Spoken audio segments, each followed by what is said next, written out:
The shadow on the chimney, there was thunder in the air on the night. I went to the deserted mansion atop Tempest Mountain to find the lurking fear. I was not alone, for foolhardiness was not then mixed with that love of the grotesque and the terrible, which has made my career a series of quests for strange horrors in literature and in life. With me were two faithful and muscular men for whom I had sent when the time came. Men long associated with me in my ghastly explorations because of their peculiar fitness. We had started quietly from the village because of the reporters who still lingered about after the eldritch panic of a month before, the nightmare creeping death. Later, I thought they might aid me, but I did not want them then. Would to God I had let them share the search, that I might not have had to bear the secret alone so long. To bear it alone for fear the world would call me mad or go mad itself at the demon implications of the thing. Now that I am telling it anyway, lest the brooding make me a maniac, I wish I had never concealed it. For I, and I only, know what manner of fear lurked on that spectral and desolate mountain. In a small motor car, we covered the miles of primeval forest and hill until the wooded ascent checked it. The country bore an aspect more than usually sinister as we viewed it by night, and without the accustomed crowds of investigators, so that we were often tempted to use the acetylene headlight, despite the attention it might attract. It was not a wholesome landscape after dark, and I believe I would have noticed its morbidity even had I been ignorant of the terror that stalked there. Of wild creatures there were none. They are wise when death leers close. The ancient lightning-scarred trees seemed unnaturally large and twisted, and the other vegetation unnaturally thick and feverish, while curious mounds and hummocks in the weedy, fulgurite-pitted earth reminded me of snakes and dead men's skulls swelled to gigantic proportions. Fear had lurked on Tempest Mountain for more than a century. This I learned at once from newspaper accounts of the catastrophe which first brought the region to the world's notice. The place is a remote, lonely elevation in that part of the Catskills where Dutch civilization once feebly and transiently penetrated, leaving behind as it receded only a few ruined mansions and a degenerate squatter population inhabiting pitiful hamlets on isolated slopes. Normal beings seldom visited the locality till the state police were formed, and even now only infrequent troopers patrol it. The fear, however, is an old tradition throughout the neighboring villages, since it is a prime topic in the simple discourse of the poor mongrels who sometimes leave their valleys to trade hand-woven baskets for such primitive necessities as they cannot shoot, raise, or make. The lurking fear dwelt in the shunned and deserted Martin's mansion, which crowned the high but gradual eminence whose liability to frequent thunderstorms gave it the name of Tempest Mountain. For over 100 years the antique, grove-circled stone house had been the subject of stories incredibly wild and monstrously hideous, stories of a silent, colossal creeping death which stalked abroad in summer. With whimpering insistence, the squatters told tales of a demon which seized lone wayfarers after dark, either carrying them off or leaving them in a frightful state of gnawed dismemberment, while sometimes they whispered of blood trails toward the distant mansion. Some said the thunder called the lurking fear out of its habitation, while others said the thunder was its voice. No one outside the backwoods had believed these varying and conflicting stories, with their incoherent, extravagant descriptions of the half-glimpsed fiend. Yet not a farmer or villager doubted that the Martins' mansion was ghoulishly haunted.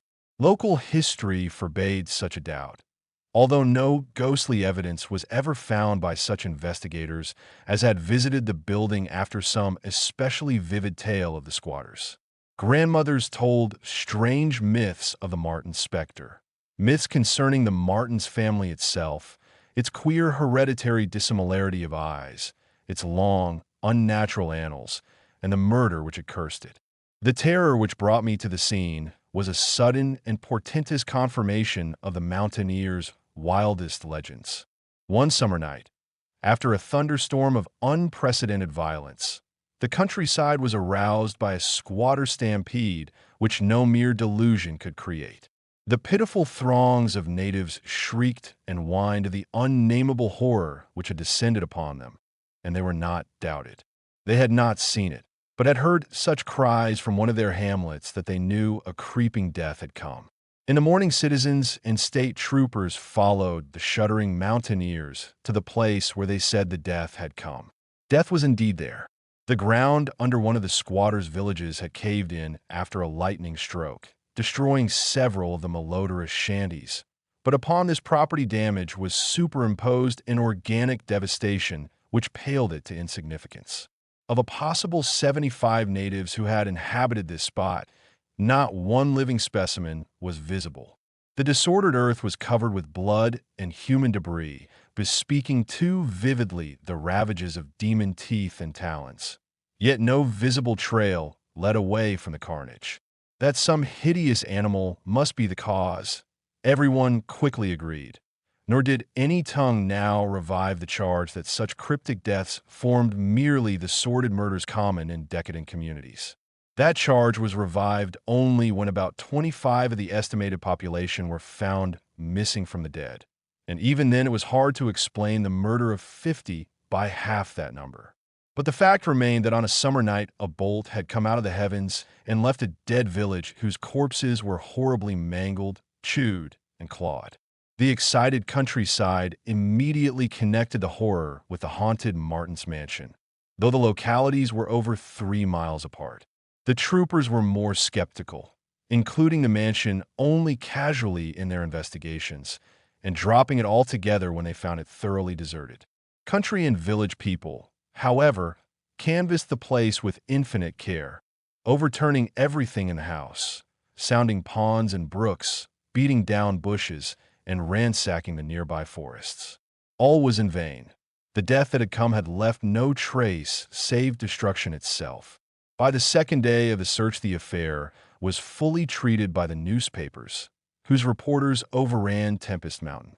They described it in much detail, and with many interviews to elucidate the horror's history as told by local grandees. I followed the accounts languidly at first, for I am a connoisseur in horrors, but after a week I detected an atmosphere which stirred me oddly, so that on August 5th, 1921, I registered among the reporters who crowded the hotel at Lefferts Corners, nearest village to Tempest Mountain and acknowledged headquarters of the searchers.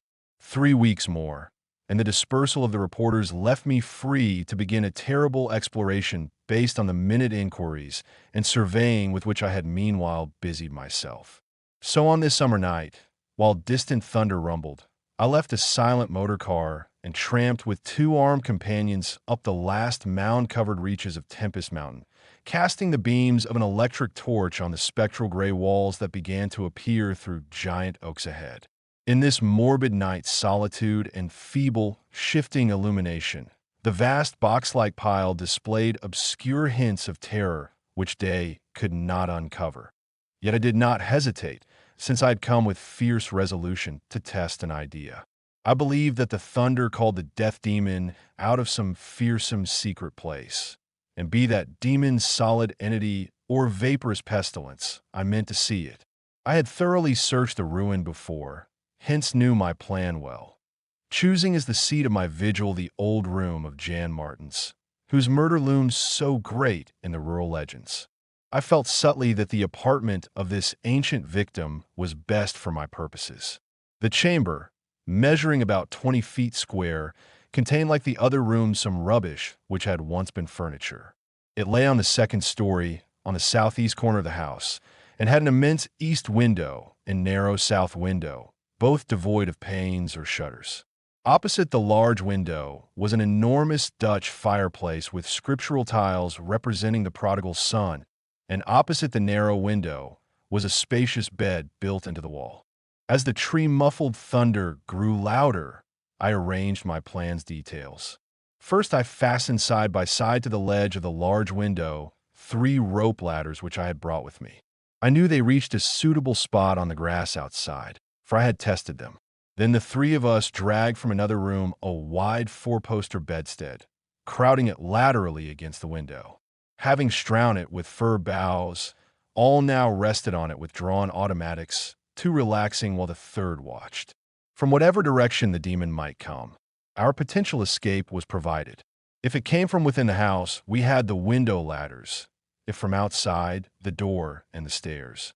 We did not think, judging from precedent, that it would pursue us far even at worst. I watched from midnight to 1 o'clock, when in spite of the sinister house, the unprotected window, and the approaching thunder and lightning, I felt singularly drowsy. I was between my two companions, George Bennett being toward the window and William Toby toward the fireplace. Bennett was asleep, having apparently felt the same anomalous drowsiness which affected me. So I designated Toby for the next watch, although even he was nodding. It is curious how intently I had been watching that fireplace. The increasing thunder must have affected my dreams, for in the brief time I slept there came to me apocalyptic visions. Once I partly awaked, probably because the sleeper toward the window had restlessly flung an arm across my chest. I was not sufficiently awake to see whether Toby was attending to his duties as sentinel, but felt a distinct anxiety on that score. Never before had the presence of evil so poignantly oppressed me. Later I must have dropped asleep again, for it was out of a phantasmal chaos that my mind leaped when the night grew hideous with shrieks beyond anything in my former experience or imagination. In that shrieking the inmost soul of human fear and agony clawed hopelessly and insanely at the ebony gates of oblivion. I awoke to red madness and the mockery of diabolism, as farther and farther down inconceivable vistas that phobic and crystalline anguish retreated and reverberated. There was no light, but I knew from the empty space at my right that Toby was gone. God alone knew whither. Across my chest still lay the heavy arm of the sleeper at my left. Then came the devastating stroke of lightning which shook the whole mountain, lit the darkest crypts of the hoary grove, and splintered the patriarch of the twisted trees. In the demon flash of a monstrous fireball, the sleeper started up suddenly, while the glare from beyond the window threw a shadow vividly upon the chimney above the fireplace from which my eyes had never strayed. That I am still alive and sane is a marvel I cannot fathom. I cannot fathom it, for the shadow on that chimney was not that of George Bennett or of any other human creature, but a blasphemous abnormality from hell's nethermost craters, a nameless, shapeless abomination which no mind could fully grasp and no pen even partly describe. In another second, I was alone in the accursed mansion, shivering and gibbering. George Bennett and William Toby had left no trace, not even of a struggle. They were never heard of again. A passer in the storm for days after that hideous experience in the forest-swathed mansion, I lay nervously exhausted in my hotel room at Lefferts Corners. I do not remember exactly how I managed to reach the motor car, start it, and slip unobserved back to the village, for I retain no distinct impression save of wild-armed Titan trees, demoniac mutterings of thunder, and Coronian shadows athwart the low mounds that dotted and streaked the region. As I shivered and brooded on the casting of that brain-blasting shadow, I knew that I had at last pried out one of Earth's supreme horrors, one of those nameless blights of outer voids whose faint demon scratchings we sometimes hear on the farthest rim of space, yet from which our own finite vision has given us a merciful immunity. The shadow I had seen, I hardly dared to analyze or identify. Something had lain between me and the window that night, but I shuddered whenever I could not cast off the instinct to classify it. If it had only snarled, or bayed, or laughed titteringly, even that would have relieved the abysmal hideousness. But it was so silent. It had rested a heavy arm or foreleg on my chest. Obviously, it was organic, or had once been organic. Jan Martins, whose room I had invaded, was buried in the graveyard near the mansion. I must find Bennett and Toby if they lived. Why had it picked them and left me for the last? Drowsiness is so stifling, and dreams are so horrible. In a short time, I realized that I must tell my story to someone or break down completely. I had already decided not to abandon the quest for the lurking fear, for in my rash ignorance it seemed to me that uncertainty was worse than enlightenment, however terrible the latter might prove to be. Accordingly, I resolved in my mind the best course to pursue. whom to select for my confidences, and how to track down the thing which had obliterated two men and cast a nightmare shadow. My chief acquaintances at Lefferts Corners had been the affable reporters, of whom several still remained to collect final echoes of the tragedy. It was from these that I determined to choose a colleague, and the more I reflected, the more my preference inclined toward one Arthur Monroe, a dark, lean man of about 35, whose education, taste, intelligence, and temperament all seemed to mark him as one not bound to conventional ideas and experiences. On an afternoon in early September, Arthur Monroe listened to my story. I saw from the beginning that he was both interested and sympathetic, and when I had finished, he analyzed and discussed the thing with the greatest shrewdness and judgment. His advice, moreover, was eminently practical, for he recommended a postponement of operations at the Martins' mansion until we might become fortified with more detailed historical and geographical data. On his initiative, we combed the countryside for information regarding the terrible Martins family, and discovered a man who possessed a marvelously illuminating ancestral diary. We also talked at length with such of the mountain mongrels as had not fled from the terror and confusion to remoter slopes, and arranged to precede our culminating task, the exhaustive and definitive examination of the mansion in the light of its detailed history, with an equally exhaustive and definitive examination of spots associated with the various tragedies of squatter legend. The results of this examination were not at first very enlightening, though our tabulation of them seemed to reveal a fairly significant trend, namely, that the number of reported horrors was by far the greatest in areas either comparatively near the avoided house or connected with it by stretches of the morbidly overnourished forest. There were, it is true, exceptions. Indeed, the horror which had caught the world's ear had happened in a treeless space remote alike from the mansion and from any connecting woods. As to the nature and appearance of the lurking fear, nothing could be gained from the scared and witless shanty dwellers. In the same breath, they called it a snake and a giant, a thunder devil and a bat, a vulture and a walking tree. We did, however, deem ourselves justified in assuming that it was a living organism highly susceptible to electrical storms, and although certain of the stories suggested wings, we believe that its aversion for open spaces made land locomotion a more probable theory. The only thing really incompatible with the latter view was the rapidity with which the creature must have traveled in order to perform all the deeds attributed to it. When we came to know the squatters better, we found them curiously likable in many ways. Simple animals they were, gently descending the evolutionary scale because of their unfortunate ancestry and stultifying isolation. They feared outsiders, but slowly grew accustomed to us, finally helping vastly when we beat down all the thickets and tore out all the partitions of the mansion in our search for the lurking fear.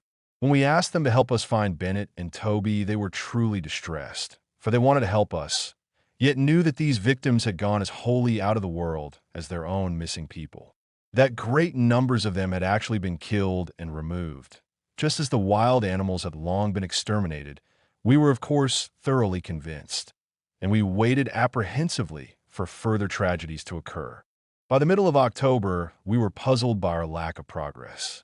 Owing to the clear nights, no demoniac aggressions had taken place, and the completeness of our vain searches of house and country almost drove us to regard the lurking fear as a non-material agency.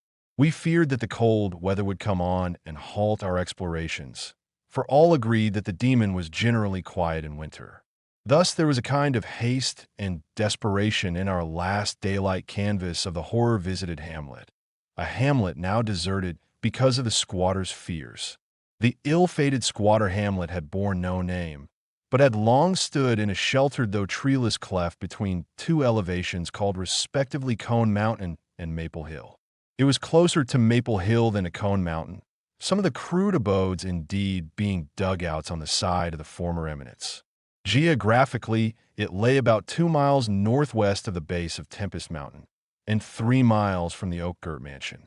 Of the distance between the hamlet and the mansion, fully 2 miles and a quarter on the hamlet side was entirely open country, the plain being of fairly level character save for some of the low snake-like mounds, and having as vegetation only grass and scattered weeds. Considering this topography, we had finally concluded that the demon must have come by way of Cone Mountain, a wooded southern prolongation of which ran to within a short distance of the westernmost spur of Tempest Mountain. The upheaval of ground we traced conclusively to a landslide from Maple Hill, a tall lone splintered tree on whose side had been the striking point of the thunderbolt which summoned the fiend. As for the 20th time or more, Arthur Monroe and I went minutely over every inch of the violated village. We were filled with a certain discouragement coupled with vague and novel fears. It was acutely uncanny, even when frightful and uncanny things were common, to encounter so blankly clueless a scene after such overwhelming occurrences, and we moved about beneath the leaden, darkening sky with that tragic directionless zeal which result from a combined sense of futility and necessity of action. Our care was gravely minute. Every cottage was again entered, every hillside dug out again, searched for bodies, every thorny foot of adjacent slope again scanned for dens and caves, but all without result. And yet, as I have said, vague new fears hovered menacingly over us, as if giant bat-winged griffins squatted invisibly on the mountaintops and leered with abandoned eyes that had looked on transcosmic gulfs. As the afternoon advanced, it became increasingly difficult to see, and we heard the rumble of a thunderstorm gathering over Tempest Mountain. This sound in such a locality naturally stirred us, though less than it would have done at night. As it was, we hoped desperately that the storm would last until well after dark. And with that hope turned from our aimless hillside, searching toward the nearest inhabited hamlet to gather a body of squatters as helpers in the investigation. Timid as they were, a few of the younger men were sufficiently inspired by our protective leadership to promise such help. We had hardly more than turned, however, when there descended such a blinding sheet of torrential rain that shelter became imperative. The extreme, almost nocturnal darkness of the sky caused us to stumble sadly, but guided by the frequent flashes of lightning and by our minute knowledge of the hamlet, we soon reached the least porous cabin of the lot, an heterogeneous combination of logs and boards whose still existing door and single tiny window both faced Maple Hill. Barring the door after us against the fury of the wind and rain, we put in place the crude window shutter, which our frequent searches had taught us where to find. It was dismal sitting there on rickety boxes in the pitchy darkness, but we smoked pipes and occasionally flashed our pocket lamps about. Now and then we could see the lightning through the cracks in the wall. The afternoon was so incredibly dark that each flash was extremely vivid. The stormy vigil reminded me shudderingly of my ghastly night on Tempest Mountain. My mind turned to that odd question which had kept recurring ever since the nightmare thing had happened. And again I wondered why the demon, approaching the three watchers either from the window or the interior, had begun with the men on each side and left the middleman till the last, when the Titan fireball had scared it away. Why had it not taken its victims in natural order, with myself second, from whichever direction it had approached? With what manner of far-reaching tentacles did it prey? Or did it know that I was the leader and save me for a fate worse than that of my companions? In the midst of these reflections, as if dramatically arranged to intensify them, there fell near by a terrific bolt of lightning followed by the sound of sliding earth. At the same time, the wolfish wind rose to demoniac crescendos of ululation. We were sure that the lone tree on Maple Hill had been struck again, and Monroe rose from his box and went to the tiny window to ascertain the damage. When he took down the shutter, the wind and rain howled deafeningly in, so that I could not hear what he said, but I waited while he leaned out and tried to fathom nature's pandemonium. Gradually a calming of the wind and dispersal of the unusual darkness told of the storm's passing. I had hoped it would last into the night to help our quest, but a furtive sunbeam from a knothole behind me removed the likelihood of such a thing. Suggesting to Monroe that we had better get some light, even if more showers came, I unbarred and opened the crude door. The ground outside was a singular mass of mud and pools, with fresh heaps of earth from the slight landslide, but I saw nothing to justify the interest which kept my companion silently leaning out the window. Crossing to where he leaned, I touched his shoulder, but he did not move. Then, as I playfully shook him and turned him around, I felt the strangling tendrils of a cancerous horror whose roots reached into illimitable pasts and fathomless abysms of the night that broods beyond time. For Arthur Monroe was dead, and on what remained of his chewed and gouged head there was no longer a face. What the red glare meant on the tempest-racked night of November 8th, 1921, with a lantern which cast charnel shadows, I stood digging alone and idiotically in the grave of Jan Martins.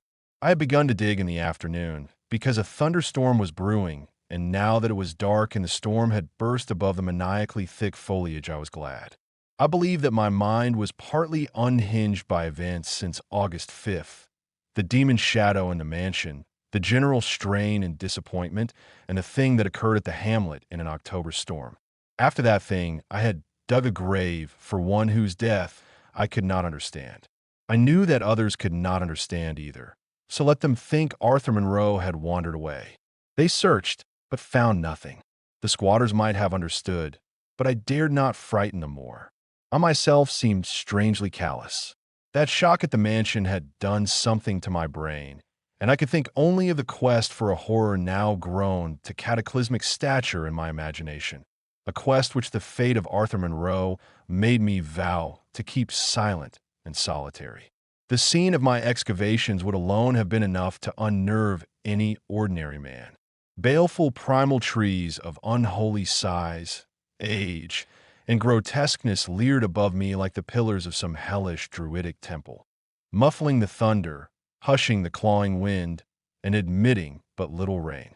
Beyond the scarred trunks in the background, illumined by faint flashes of filtered lightning, rose the damp, ivied stones of the deserted mansion, while somewhat nearer was the abandoned Dutch garden whose walks and beds were polluted by a white, fungus-foetid, overnourished vegetation that never saw full daylight. And nearest of all was the graveyard, where deformed trees tossed insane branches as their roots displaced unhallowed slabs and sucked venom from what lay below. Now and then, beneath the brown pall of leaves that rotted and festered in the antediluvian forest darkness, I could trace the sinister outlines of some of those low mounds which characterized the lightning-pierced region. History had led me to this archaic grave. History, indeed, was all I had after everything else ended in mocking Satanism. I now believed that the lurking fear was no material thing, but a wolf-fanged ghost that rode the midnight lightning. And I believed, because of the masses of local tradition I had unearthed in my search with Arthur Monroe, that the ghost was that of Jan Martins, who died in 1762. That is why I was digging idiotically in his grave. The Martins mansion was built in 1670 by Gerrit Martins, a wealthy New Amsterdam merchant who disliked the changing order under British rule, and had constructed this magnificent domicile on a remote woodland summit whose untrodden solitude and unusual scenery pleased him. The only substantial disappointment encountered in this site was that which concerned the prevalence of violent thunderstorms in summer. When selecting the hill and building his mansion, Mynheer Martins had laid these frequent natural outbursts to some peculiarity of the year, but in time he perceived that the locality was especially liable to such phenomena. At length, having found these storms injurious to his health, he fitted up a cellar into which he could retreat from their wildest pandemonium. Of Gerrit Martins's descendants, less is known than of himself, since they were all reared in hatred of the English civilization and trained to shun such of the colonists as accepted it. Their life was exceedingly secluded, and people declared that their isolation had made them heavy of speech and comprehension. In appearance, all were marked by a peculiar inherited dissimilarity of eyes, one generally being blue and the other brown. Their social contacts grew fewer and fewer, till at last they took to intermarrying with the numerous menial class about the estate. Many of the crowded family degenerated, moved across the valley, and merged with the mongrel population which was later to produce the pitiful squatters. The rest had stuck sullenly to their ancestral mansion, becoming more and more clannish and taciturn, yet developing a nervous responsiveness to the frequent thunderstorms. Most of this information reached the outside world through young Jan Martens, who from some kind of restlessness joined the colonial army when news of the Albany Convention reached Tempest Mountain. He was the first of Garrett's descendants to see much of the world, and when he returned in 1760 after 6 years of campaigning, he was hated as an outsider by his father, uncles, and brothers, in spite of his dissimilar Martin size. No longer could he share the peculiarities and prejudices of the Martinses, while the very mountain thunderstorms failed to intoxicate him as they had before. Instead, his surroundings depressed him, and he frequently wrote to a friend in Albany of plans to leave the paternal roof. In the spring of 1763, Jonathan Gifford, the Albany friend of Jan Martens, became worried by his correspondent's silence, especially in view of the conditions and quarrels of the Martens' mansion. Determined to visit Jan in person, he went into the mountains on horseback. His diary states that he reached Tempest Mountain on September 20th, finding the mansion in great decrepitude. The sullen, odd-eyed Martenses, whose unclean animal aspect shocked him, told him in broken gutturals that Jan was dead. He had, they insisted, been struck by lightning the autumn before, and now lay buried behind the neglected sunken gardens. They shewed the visitor the grave, barren and devoid of markers. Something in the Martenses' manner gave Gifford a feeling of repulsion and suspicion, and a week later he returned with spade and mattock to explore the sepulchral spot. He found what he expected, a skull crushed cruelly as if by savage blows. So returning to Albany, he openly charged the Martenses with the murder of their kinsman. Legal evidence was lacking, but the story spread rapidly round the countryside, and from that time, the Martenses were ostracized by the world. No one would deal with them, and their distant manor was shunned as an accursed place. Somehow they managed to live on independently by the products of their estate, for occasional lights glimpsed from faraway hills attested their continued presence. These lights were seen as late as 1810, but toward the last they became very infrequent. Meanwhile, there grew up about the mansion and the mountain a body of diabolic legendary. The place was avoided with doubled assiduousness, and invested with every whispered myth tradition could supply. It remained unvisited till 1816, when the continued absence of lights was noticed by the squatters. At that time a party made investigations, finding the house deserted and partly in ruins. There were no skeletons about, so that departure rather than death was inferred. The clan seemed to have left several years before, and improvised penthouses shewed how numerous it had grown prior to its migration. Its cultural level had fallen very low, as proved by decaying furniture and scattered silverware, which must have been long abandoned when its owners left. But though the dreaded Martenses were gone, the fear of the haunted house continued, and grew very acute when new and strange stories arose among the mountain decadents. There it stood, deserted, feared, and linked with the vengeful ghost of Jan Martens. There it still stood on the night I dug in Jan Martens's grave. I have described my protracted digging as idiotic, and such it indeed was in object and method. The coffin of Jan Martens had soon been unearthed. It now held only dust and niter. But in my fury to exhume his ghost, I delved irrationally and clumsily down beneath where he had lain. God knows what I expected to find. I only felt that I was digging in the grave of a man whose ghost stalked by night. It is impossible to say what monstrous depth I had attained when my spade, and soon my feet, broke through the ground beneath. The event, under the circumstances, was tremendous, for in the existence of a subterranean space here, my mad theories had terrible confirmation. My slight fall had extinguished the lantern, but I produced an electric pocket lamp and viewed the small horizontal tunnel which led away indefinitely in both directions.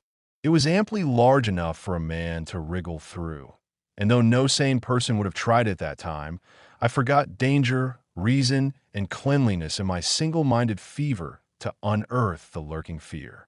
Choosing the direction toward the house, I scrambled recklessly into the narrow burrow, squirming ahead blindly and rapidly, and flashing, but seldom the lamp I kept before me. What language can describe the spectacle of a man lost in infinitely abysmal earth, pawing, twisting, wheezing, scrambling madly through sunken convolutions of immemorial blackness without an idea of time, safety, direction, or definite object? There is something hideous in it, but that is what I did. I did it for so long that life faded to a far memory, and I became one with the moles and grubs of night depths. Indeed, it was only by accident that after interminable writhings, I jarred my forgotten electric lamp alight, so that it shone eerily along the burrow of caked loam that stretched and curved ahead. I had been scrambling in this way for some time, so that my battery had burned very low when the passage suddenly inclined sharply upward, altering my mode of progress. And as I raised my glance, it was without preparation that I saw glistening in the distance two demoniac reflections of my expiring lamp.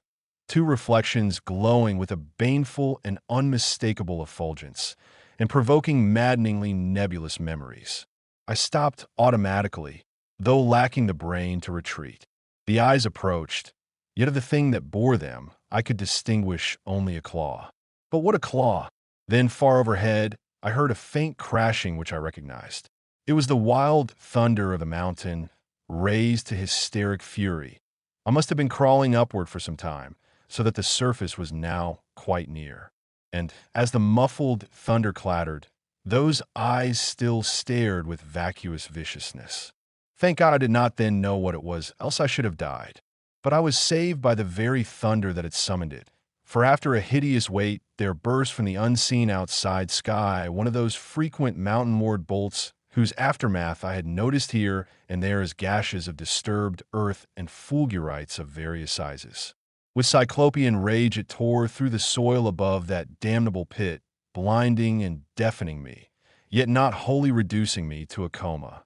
In the chaos of sliding, shifting earth, I clawed and floundered helplessly till the rain on my head steadied me, and I saw that I had come to the surface in a familiar spot, a steep, unforested place on the southwest slope of the mountain.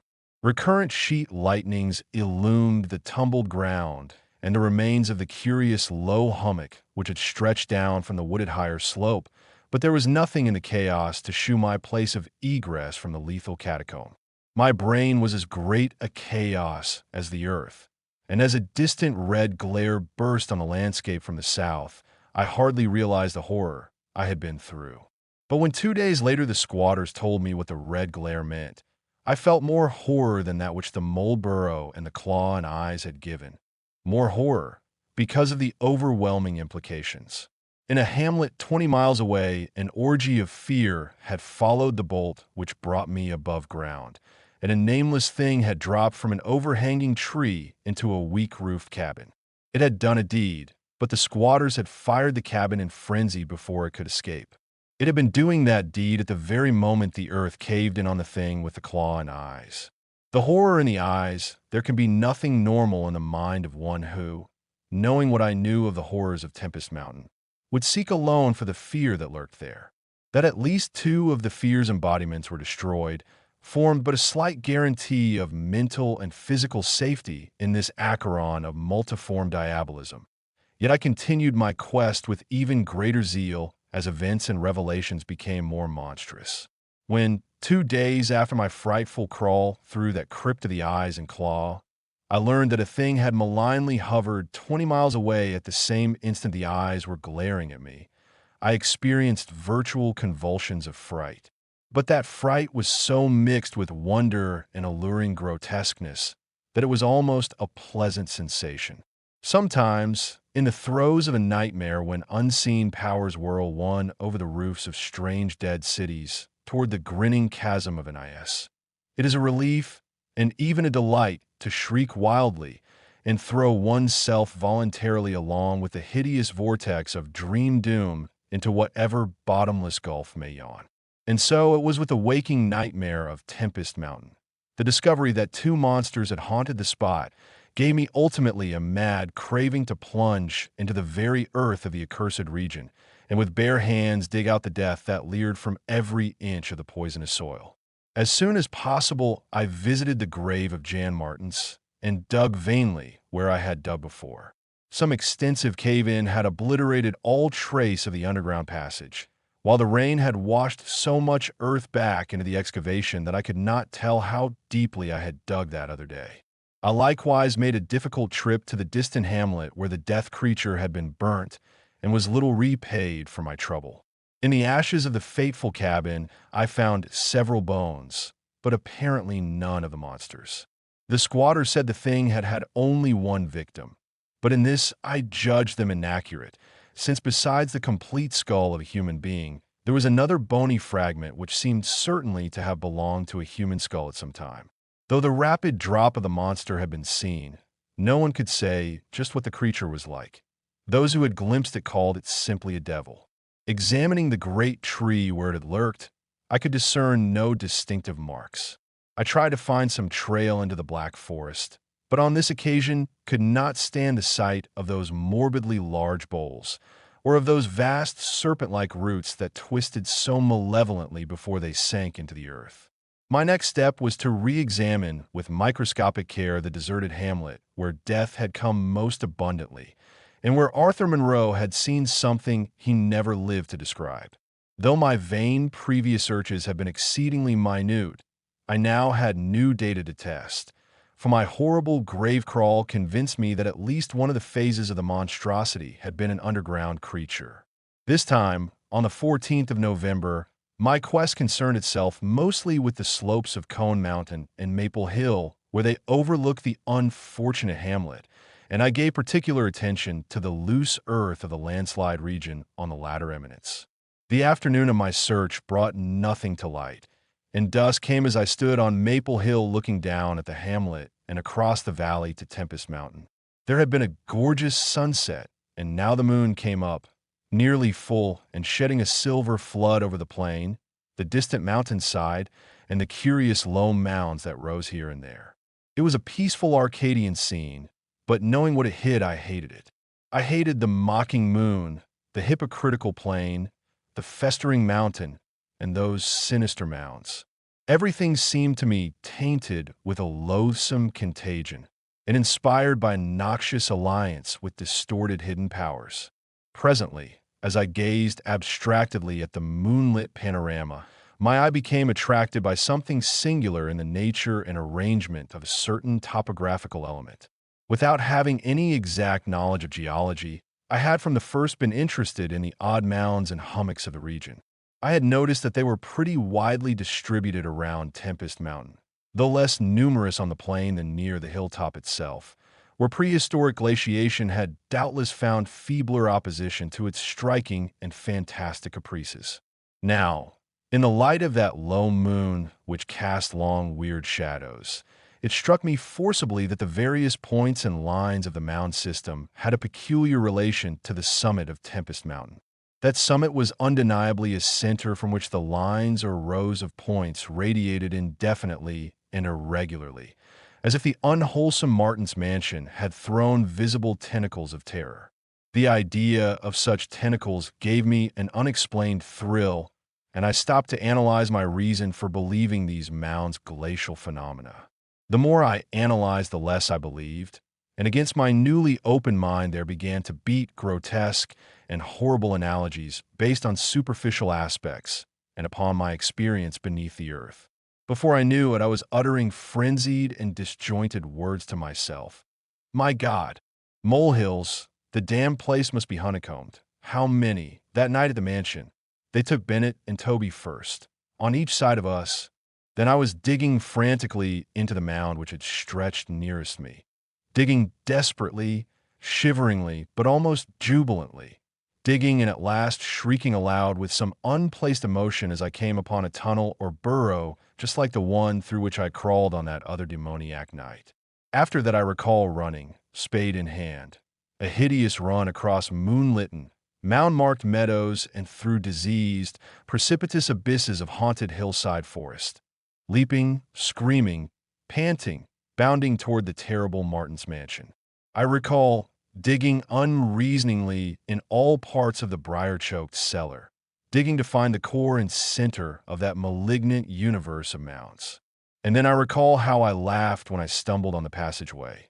The hole at the base of the old chimney, where the thick weeds grew and cast queer shadows in the light of the lone candle I had happened to have with me. What still remained down in that hell hive, lurking and waiting for the thunder to arouse it, I did not know. Two had been killed, perhaps that had finished it. But still there remained that burning determination to reach the innermost secret of the fear, which I had once more come to deem definite, material, and organic.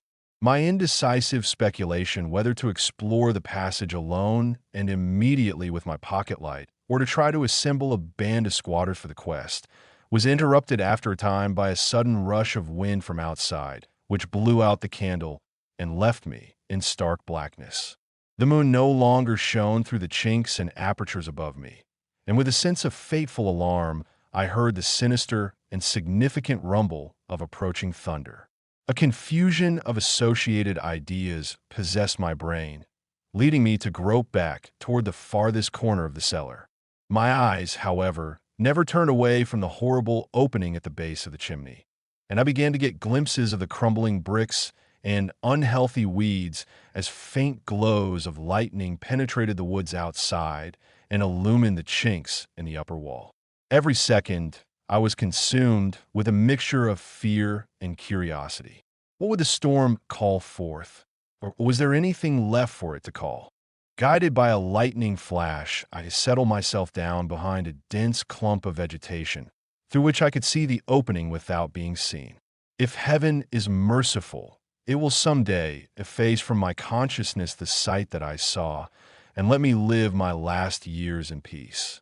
I cannot sleep at night now, and have to take opiates when it thunders. The thing came abruptly and unannounced. A demon, rat-like scurrying from pits remote and unimaginable, a hellish panting and stifled grunting, and then from that opening beneath the chimney a burst of multitudinous and leprous life. A loathsome night-spawned flood of organic corruption more devastatingly hideous than the blackest conjurations of mortal madness and morbidity. Seething, stewing, surging, bubbling like serpent slime, it rolled up and out of that yawning hole, spreading like a septic contagion and streaming from the cellar at every point of egress, streaming out to scatter through the accursed midnight forests and strew fear, madness, and death. God knows how many there were. There must have been thousands.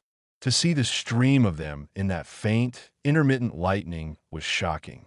When they had thinned out enough to be glimpsed as separate organisms, I saw that they were dwarfed, deformed hairy devils or apes, monstrous and diabolic caricatures of the monkey tribe. They were so hideously silent. There was hardly a squeal when one of the last stragglers turned with the skill of long practice to make a meal in accustomed fashion on a weaker companion. Others snapped up what it left and ate with slavering relish.